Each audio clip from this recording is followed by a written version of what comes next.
bin Utsal. Melakukan embargo ekonomi terhadap kaum Quraisy. Kunjungi cerita rakyat channel. Pada tahun 6 Rasulullah Shallallahu Alaihi Wasallam bertekad untuk memperluas daerah dakwahnya. Beliau Shallallahu Alaihi Wasallam menuliskan 8 surat yang ditujukan kepada para raja dan penguasa Arab dan non-Arab. Rasul Shallallahu Alaihi Wasallam juga mengutus beberapa orang yang membawa surat-surat tersebut untuk mengajak para raja dan penguasa tadi untuk memeluk Islam. Salah seorang dari penguasa yang mendapatkan surat dari Rasul Shallallahu Alaihi Wasallam adalah Sumamah bin Utsal al-Hanafi. Hal itu tidak mengherankan, karena Sumamah adalah salah seorang penguasa Arab pada zaman jahiliyah. Dan ia termasuk salah seorang pembesar Bani Hanifah yang terpandang. Ia juga salah seorang raja dari Yamamah yang setiap perintahnya harus ditaati. Kunjungi cerita rakyat channel. Sumamah menerima surat Rasul Shallallahu Alaihi Wasallam dengan sikap meremehkan dan menolak. Ia mengambilnya dengan congkak dan ia tidak mau mendengarkan dakwah kebenaran dan kebaikan yang sampai kepadanya. Lalu, setan menyuruhnya untuk membunuh Rasulullah Shallallahu Alaihi Wasallam dan menamatkan riwayat dakwah beliau. Maka Sumamah mulai mencari kesempatan terbaik untuk membunuh Rasulullah Shallallahu Alaihi Wasallam saat Rasul lengah. Hampir saja makar ini berhasil kalau saja salah seorang paman Sumamah memberitahukan kepada Rasul niat Sumamah untuk membunuh beliau. Maka Allah Subhanahu wa Ta'ala menyelamatkan nabinya dari kejahatan Sumamah. Namun, meski Sumamah telah mengurungkan niat untuk membunuh Rasul Shallallahu Alaihi Wasallam, akan tetapi ia masih bertekad untuk membunuh para sahabat Rasul Shallallahu Alaihi Wasallam. Ia menunggu kesempatan untuk melakukan hal tersebut. Akhirnya, ia berhasil menangkap beberapa orang sahabat Rasul Shallallahu Alaihi Wasallam dan membunuh mereka dengan begitu kejamnya. Maka Nabi Shallallahu Alaihi Wasallam langsung memberitahukan kepada para sahabatnya bahwa beliau Shallallahu Alaihi Wasallam telah menghalalkan darah Sumamah untuk dibunuh. Kunjungi cerita rakyat channel.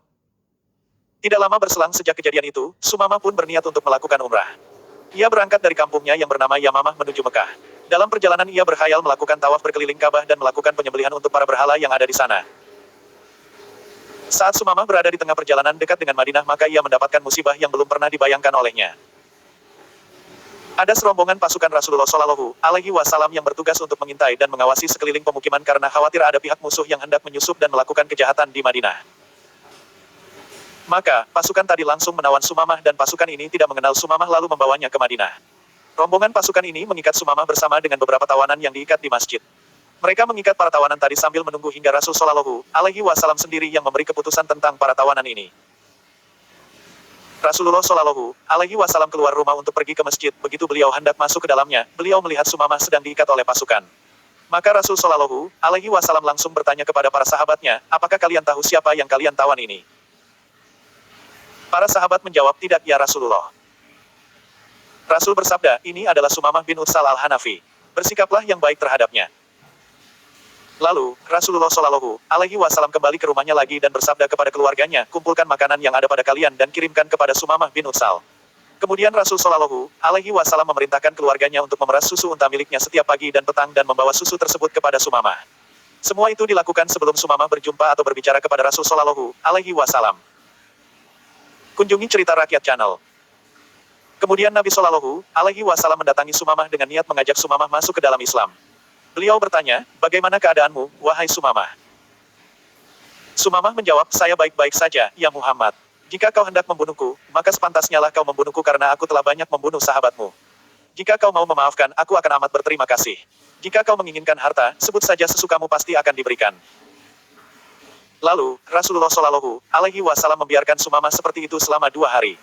Ia diberi makan dan minum dan selalu diberi susu unta. 2 hari kemudian Rasul Shallallahu Alaihi Wasallam mendatanginya lagi dengan bertanya, bagaimana keadaanmu, wahai Sumamah?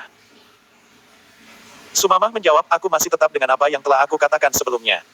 Jika kau mau memaafkan, aku akan amat berterima kasih. Jika kau hendak membunuhku, maka sepantasnya lah kau membunuhku karena aku telah banyak membunuh sahabatmu. Jika kau menginginkan harta, minta saja sesukamu, pasti aku akan memberikannya.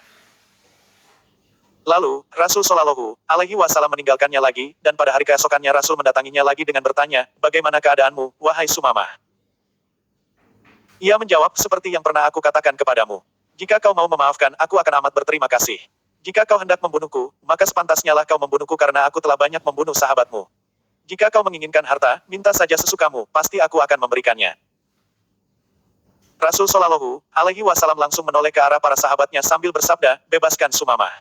Maka para sahabat melepas ikatan yang melilit tubuh Sumamah dan membebaskannya. Kunjungi cerita rakyat channel. Sumamah pergi meninggalkan masjid Rasulullah Shallallahu Alaihi Wasallam dan ia terus melanjutkan perjalanannya sehingga ia tiba di sebuah pohon kurma di ujung kota Madinah dekat dengan baki dekat pohon tersebut terdapat mata air sehingga ia bisa memberi minum hewan tunggangannya. Ia langsung mandi dengan bersih di mata air tersebut, lalu ia melanjutkan perjalanannya menuju Masjidil Haram. Belum juga ia sampai ke Mekah ia berjumpa dengan sekelompok orang kaum muslimin yang berkata, "Aku bersaksi tiada Tuhan selain Allah dan aku bersaksi bahwa Muhammad adalah hamba dan utusannya." Lalu Sumamah kembali lagi menghadap Rasulullah Shallallahu Alaihi Wasallam seraya berkata, "Ya Muhammad, demi Allah tidak ada wajah yang paling aku benci selain wajahmu. Kini, wajahmu menjadi wajah yang paling aku sukai di muka bumi ini. Demi Allah, tidak ada agama di muka bumi ini yang paling aku benci selain agamamu. Kini, ia telah menjadi agama yang paling aku cintai. Demi Allah, tidak ada negeri yang paling aku benci selain negerimu. Kini, ia menjadi negeri yang paling aku sayangi." Lalu ia menambahkan, "Aku telah banyak membunuh para sahabatmu, lalu apa yang akan kau lakukan padaku?" Rasul Shallallahu Alaihi Wasallam bersabda, "Engkau tidak akan dicelakakan. Karena Islam telah menghapuskan kesalahan yang pernah dilakukan oleh seseorang." Rasul Shallallahu Alaihi Wasallam memberitahukan Sumamah akan kebaikan yang telah Allah tetapkan pada dirinya karena ia telah mau memeluk Islam. Raut muka Sumamah langsung sumringah dibuatnya, dan ia langsung berujar, "Demi Allah, aku akan membunuh kaum musyrikin berlipat-lipat dari jumlah para sahabatmu yang telah aku bunuh. Aku akan menyerahkan diriku, pedangku dan semua pengikutku untuk membela agamamu." Ia lalu berkata, "Ya Rasulullah, aku tertarik dengan kudamu karena aku berniat melakukan umrah. Apa yang mesti aku lakukan?" Rasul Shallallahu Alaihi Wasallam bersabda, "Pergilah untuk melakukan umrah, akan tetapi harus sesuai dengan syariat Allah dan Rasul-Nya." Rasul Shallallahu Alaihi Wasallam lalu mengajarkan kepadanya manasik yang mesti dilakukan. Kunjungi cerita rakyat channel. Sumamah pergi untuk melakukan niatnya hingga ia sampai di Mekah. Ia berdiri dengan meneriakkan talbiyah dengan suara kencang, "Labaik Allahumma labaik. Labaik la syarika laka labaik. Innal hamda wa nikmata laka wal mulk la syarika lak. Aku penuhi panggilanmu, ya Allah. Aku penuhi panggilanmu. Aku penuhi panggilanmu, tiada sekutu bagimu, aku penuhi panggilanmu. Sesungguhnya, pujian, nikmat dan kekuasaan adalah milikmu. Tiada sekutu bagimu." Sumamah menjadi muslim pertama yang masuk ke Mekah dengan meneriakkan talbiyah. Suku Quraisy mendengar suara talbiyah yang diteriakkan oleh Sumamah. Mereka menjadi berang dibuatnya. Mereka segera menghunuskan pedang dari sarungnya, dan berlari ke arah sumber suara untuk membunuh orang yang berani menyusup Mekah dengan membaca kalimat tersebut. Begitu kaum Quraisy datang menghampiri Sumamah, ia malah memperkeras suaranya meneriakkan talbiyah. Ia menatap ke arah suku Quraisy dengan gagahnya. Salah seorang pemuda suku Quraisy berniat untuk memanah Sumamah. Lalu suku Quraisy yang lain mencegahnya seraya berkata, "Celaka kamu, apakah kamu tidak kenal dengan orang ini? Dia adalah Sumamah bin Utsal Raja Yamamah. Demi Allah, jika kalian membunuhnya, maka kaumnya tidak akan mengirimkan makanan lagi kepada kita dan kita bisa mati kelaparan." Kemudian suku Quraisy mendatangi Sumamah setelah mereka memasukkan kembali pedang ke dalam sarungnya. Suku Quraisy bertanya, "Ada apa denganmu, wahai Sumamah? Apakah engkau telah hilang kesadaran dan meninggalkan agamamu dan agama bapak moyangmu?" Sumamah menjawab, "Aku tidak hilang kesadaran akan tetapi aku kini mengikuti agama terbaik. Aku telah mengikuti agama Muhammad." Ia menambahkan, "Aku bersumpah demi Tuhan pemilik rumah ini, Ka'bah, setelah aku kembali lagi ke Yamamah, kalian tidak akan pernah menerima kiriman gandum atau komoditas apapun dari sana sehingga kalian semua mengikuti agama Muhammad." Kunjungi cerita rakyat channel. Sumamah bin Utsal menjalankan umrah sebagaimana yang diajarkan Rasul Shallallahu Alaihi Wasallam di hadapan para suku Quraisy. Ia menyembelih hewan sembelihan di sana sebagai pendekatan diri kepada Allah bukan kepada para berhala. Ia pun kembali ke negerinya dan memerintahkan kepada penduduk Yamamah untuk menghentikan pengiriman produk kepada suku Quraisy. Ia menjelaskan dengan tegas perintahnya ini dan kaumnya pun menuruti akan titahnya. Mereka tidak mengirimkan komoditas mereka kepada penduduk Mekah. Kunjungi cerita rakyat channel. Embargo yang diterapkan Sumamah semakin terasa dampaknya oleh suku Quraisy. Harga semakin tinggi, manusia kelaparan dan mereka menjadi panik dibuatnya. Mereka menjadi khawatir akan keselamatan diri dan anak-anak mereka dari bahaya kelaparan. Dalam keadaan sedemikian genting bangsa Quraisy mengirimkan surat kepada Rasulullah Shallallahu Alaihi Wasallam yang isinya, "Salah satu perjanjian di antara kita adalah bahwa engkau akan tetap berusaha menjaga silaturahim. Kini, engkau sudah memutuskan hubungan silaturahim ini, karena engkau telah membunuh kaum bapak kami dengan pedang dan membunuh anak-anak kami dengan rasa lapar. Sumamah bin Utsal telah mengembargo produk mereka kepada kami sehingga membuat kami dalam bahaya. Jika kau tak berkeberatan untuk mengirimkan surat kepadanya agar ia tetap mengirimkan apa yang kami butuhkan, maka lakukanlah." Lalu Rasulullah Shallallahu Alaihi Wasallam mengirimkan surat kepada Sumamah agar ia mengirimkan kembali komoditinya kepada kaum Quraisy, dan Sumamah langsung melakukannya. Kunjungi cerita rakyat channel. Selagi ia hidup, Sumamah bin Utsal senantiasa memelihara agamanya dan menjaga janjinya kepada Rasul Shallallahu Alaihi Wasallam. Begitu Rasul Shallallahu Alaihi Wasallam wafat, banyak dari kalangan bangsa Arab yang keluar dari agama Allah secara bersama-sama atau sendirian. Saat itu Musailamah Al-Kadzdzab melakukan dakwah di kalangan Bani Hanifah mengajak mereka untuk beriman kepadanya. Sumamah yang tahu akan hal itu mendatangi Musailamah dan berkata kepada kaumnya, "Wahai Bani Hanifah, hati-hatilah kalian dengan urusan kegelapan yang tiada cahaya di dalamnya ini. Ketahuilah, demi Allah ini merupakan bencana bagi orang di antara kalian yang mau mengikutinya. Ia juga merupakan bencana bagi orang yang mentaatinya." Ia juga menyerukan, "Wahai Bani Hanifah, tidak pernah ada dua nabi dalam masa yang sama. Sungguh Muhammad adalah Rasulullah dan tidak ada 0 nabi sesudahnya, dan juga tidak ada nabi yang diutus bersamaan dengannya."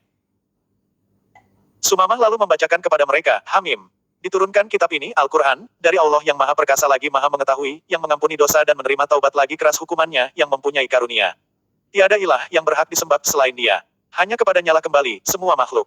Quran Surah Ghafir 40, 1-3. Ia lalu berujar, bagaimana kalian dapat membandingkan kalam Allah dengan ucapan Musailamah, wahai kodok yang bersih, alangkah bersihnya dirimu. Tidak ada minuman yang dipantangkan bagimu, dan tidak ada air yang kau buat keruh. Lalu Sumamah bergabung dengan mereka yang tersisa dari kaumnya yang masih memeluk Islam, dan menyerang kaum murtad sebagai jihad di jalan Allah dan menegakkan kalimatnya di membandingkan kalam Allah di muka bumi. Semoga Allah membalas kebaikan Sumamah yang telah didekasikannya kepada Islam dan kaum muslimin. Semoga Allah memuliakannya dengan surga yang telah dijanjikan bagi orang-orang yang bertakwa.